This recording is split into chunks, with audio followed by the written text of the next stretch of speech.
नमस्कार दोस्तों, स्वागत है आपका आपके अपने YouTube चैनल शिक्षक ज्ञान चैनल पर।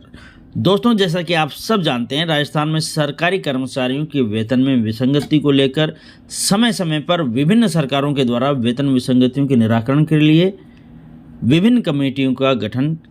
किया गया है। समय समय पर जो समितियां गठित की गई, उन समितियों के अनुशंसाओं के आधार पर उन कर्मचारियों की वेतन विसंगतियों को दूर नहीं किया गया। इसी को आधार बनाकर आज हम इस वीडियो में बात करेंगे कि राजस्थान सरकार की कैबिनेट की ओर से एक निर्णय लिया गया है कि जिन कर्मचारियों के वेतन में छठे वेतनमान को लागू करते समय वेतन विसंगति रह गई थी, जिसको लेकर समय समय पर सरकारों की ओर से कमेटियों का गठन किया गया और कमेटियों के गठन के बाद में उसे पूर्ण रूप से लागू नहीं किए जाने के कारण समय समय पर कर्मचारियों की ओर से वेतन विसंगति के निराकरण के लिए मांग की गई थी। इसी संदर्भ में राजस्थान सरकार की ओर से वेतन विसंगति के निराकरण हेतु एक महत्वपूर्ण निर्णय लिया गया है। हालांकि इसकी घोषणा बजट सत्र के दौरान ही मुख्यमंत्री द्वारा कर दी गई थी कि किस प्रकार से उन सरकारी कर्मचारियों को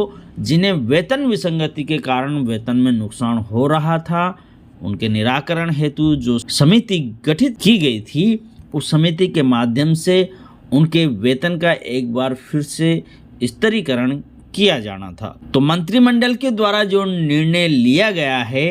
कि खेमराज समिति की अनुशंसाओं को हम लागू करेंगे, तो आज हम इस वीडियो में समझेंगे कि खेमराज समिति क्या है और किस प्रकार से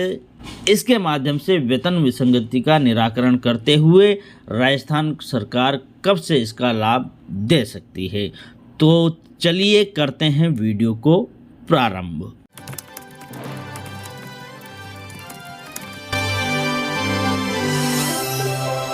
सबसे पहले आपने देखा होगा कि जब छठा वेतनमान लागू हुआ था तो उस समय कुछ कमियां रह जाने के कारण इसे देर से लागू किया गया। उसके बाद में एक समिति का गठन किया गया और समिति के गठन के बाद में इसे वापस इसको एक बार फिर से रिवाइज किया गया। रिवाइज करने के बाद में जब अगली सरकार आई तो उन्होंने उसे लागू नहीं किया या उसे नहीं माना और एक बार फिर से उन सरकारी कर्मचारियों के वेतन में वेतन विसंगति रह गई थी, जिन्हें केंद्रीय वेतनमान के अनुसार वेतनमान दिया जाना चाहिए था। परंतु केंद्रीय वेतनमान न देकर नए तरीके से जो वेतन फिक्सेशन किया गया, उससे सरकारी कर्मचारियों के वेतन में विसंगति रह गई थी।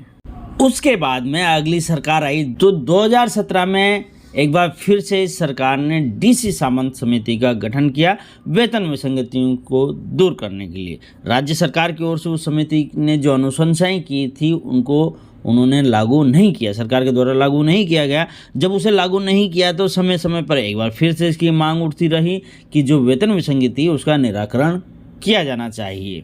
वेतन विसंगतियों को दूर करने की मांगों के कारण पिछली सरकार ने 2021 में एक समिति का गठन किया, जो खेमराज चौधरी समिति, जो कि एक आईएएस रिटायर्ड ऑफिसर थे, उनकी अध्यक्षता में समिति गठन की गई, जिसे कि खेमराज चौधरी समिति कहा जाता है। खेमराज चौधरी जी की अध्यक्षता में जो समिति बनी थी, उसने हालांकि 2022 में ही अपनी रिपोर्ट दे दी थी, लेकिन पिछली सरकार ने उसे लागू नहीं किया या वो लागू नहीं कर सकी, जो भी कारण रहे हों।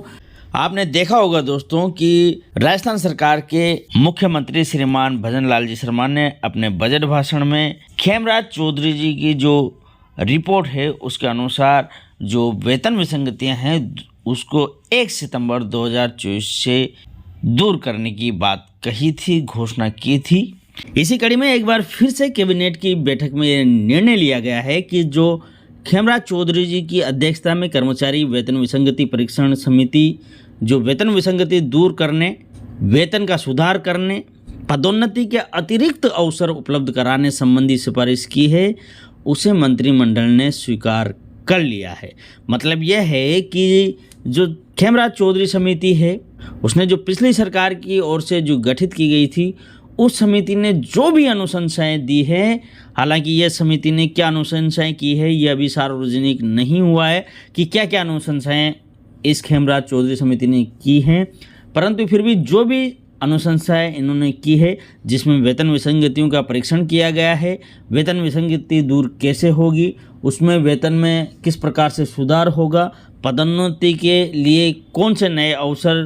दिए जाएंगे, कैसे दिए जाएंगे, इस चीज़ को लेकर के यहाँ पर समिति ने रिपोर्ट में जो भी दिया है उसे मंत्रिमंडल ने मंजूर कर लिया है और शीघ्र ही इसका विस्तृत ब्यौरा आपके सम्मुख आएगा। शीघ्र ही इससे संबंधित जैसे ही कोई नए निर्देश जारी होंगे उससे संबंधित मैं वीडियो बनाऊंगा। मैं जैसे ही उससे संबंधित कोई वीडियो बनाऊं उसकी सूचना आपको सबसे पहले प्राप्त हो। इसके लिए आप हमारे चैनल को यदि आपने सब्सक्राइब नहीं किया है तो उसे सब्सक्राइब अवश्य कर लें और सब्सक्राइब करने के बाद में जो बेल आइकन का बटन है उस पर आप प्रेस करें। प्रेस करने के बाद में ऑल का विकल्प आता है, उसको आप लें, ताकि जब भी मैं वेतन विसंगति से संबंधित कोई नए निर्देश आते हैं या आदेश आता है तो उसको लेकर के जो वीडियो बनाओ तो उसकी सूचना सबसे पहले आपको प्राप्त हो। तो दोस्तों, जब इसने मंत्रिमंडल ने अपने राजस्थान सरकार के मंत्रिमंडल ने इसको मंजूर कर लिया है तो वित्त और विनियोग विधेयक पर चर्चा के दौरान मुख्यमंत्री भजन लाल ने वेतन विसंगतियों, वेतन सुधार संबंधी सिफारिशों को 1 सितंबर 2024 से लागू करने की घोषणा की थी। कहने का मतलब यह है कि खेमराज समिति है उसकी सिफारिशों को उसी के अनुरूप वेतन और वेतन विसंगतियों का निराकरण करने के लिए राजस्थान सरकार के मंत्रिमंडल की ओर से इसकी सिफारिशों को स्वीकार कर लिया गया है। अब 1 सितंबर 2024 से ये सिफारिश लागू होगी। अब इसके लिए अलग से आदेश कब निकलते हैं, इस संदर्भ में राजस्थान सरकार क्या करती है वो आगे देखने वाली बात है। तो आज के लिए इतना ही दोस्तों, आगे फिर से मिलते हैं किसी और जानकारी के साथ। तब तक हमारे चैनल पर आप बने रहें, वीडियो को लाइक करें, चैनल को सब्सक्राइब करें। आपने पूरा वीडियो देखा दोस्तों, इसके लिए आपका बहुत बहुत धन्यवाद, शुक्रिया।